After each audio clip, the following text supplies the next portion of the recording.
श्वेतांग एक ब्रह्मचारी था। ब्रह्मचारी होने के बाद उसे चित्रलेखा से प्रेम हो जाता है। प्रेम और मोह के बंधन में वो कुछ ऐसे फंसता है कि उसे बाहर निकलने का रास्ता नहीं दिख रहा होता है। वो उस क्षणिक सुख को जैसे जीना चाहता हो, वो सांसारिक सुख को जैसे अपनाना चाहता हो। वो व्यक्ति जो कई समय पहले संसार को त्याग कर सन्यासी जीवन जी रहा होता है, उस रूप सौंदर्य से वो इतना प्रभावित हो जाता है कि उसे वो सारी चीजें खूबसूरत लगने लग जाती हैं, वो अच्छी लगने लग जाती हैं।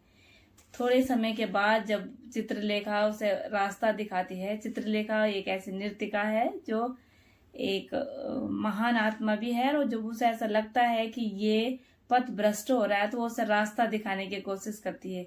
रास्ता दिखाती है कि ये रास्ता जिस पे तुम चल रहे हो ये सरासर गलत है। और जब चित्रलेखा उसे इस तरीके की बातें करती है तो उसे अपनी गलती का एहसास होता है। क्षणिक ही सही पर उसे पाप हो गया था। उसे समझ में आ गया था कि गुरु ने उसे बोला था कि परिस्थिति के अधीन किया गया कार्य जो वर्तमान समय में सही और भूतकाल में गलत लगने लग जाए वो पाप है। तब उसे समझ में आया कि मुझसे पाप हो गया है। फिर इस पाप का अंत करने के लिए, इसको स्वीकार करने के लिए वो अपने स्वामी जो गुरु जाते हैं और बोलते हैं कि जो अपराध मुझसे हुआ है मुझे उस अपराध की क्षमा चाहिए। तो वो बोलते हैं कि जो कैसी क्षमा, वो अनजान भाव से बोलते हैं, जबकि उनको इस बारे में पता हो जाता है, पर अनजान भाव से बोलते हैं कि कौन सी गलती की सजा जब गलती तुमने की ही नहीं। फिर थोड़े समय के बाद चित्रलेखा उसे अपना भाई मान लेती है और श्वेतांग का सिर नीचे हो जाता है। थोड़े समय के बाद चित्रलेखा उसे अपना भाई मान लेती है और श्वेतांग का सर शर्म से नीचे झुक जाता है। इस शर्म को मिटाने के लिए उसे एक युक्ति सूझती है, जो वो बीजगुप्त के पास क्षमा याचना लेकर जाता है और कहता है कि जो अपराध मुझसे हुआ है उसकी सजा होनी चाहिए। वो कहते इस अपराध का दंड मुझे मिलना चाहिए। बीजगुप्त अनजान भाव से बोलते हैं कि कैसी सजा।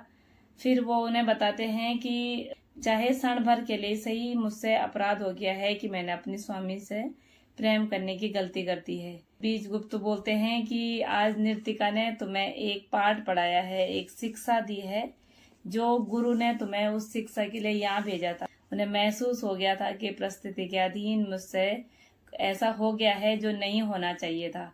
वो उस मोह में इस तरीके से लिप्त हो गए थे कि एक सुंदरी के कहने पर उनके उस पवित्र कंठ से जहाँ भगवान नाम का गुंजन होता था वहां से मदिरा तक नीचे उतर जाती है।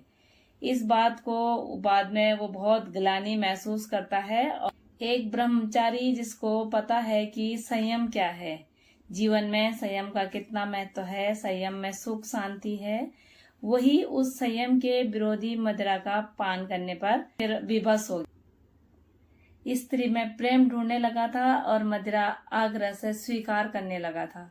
तो उसे बाद में पता चलता है कि जो मुझसे हुआ है ये पाप है, और पाप वो था जिसकी खोज करने के लिए वो संसार में आया था। सांसारिक जीवन में अपने सन्यासी जीवन को छोड़कर सांसारिक जीवन में इस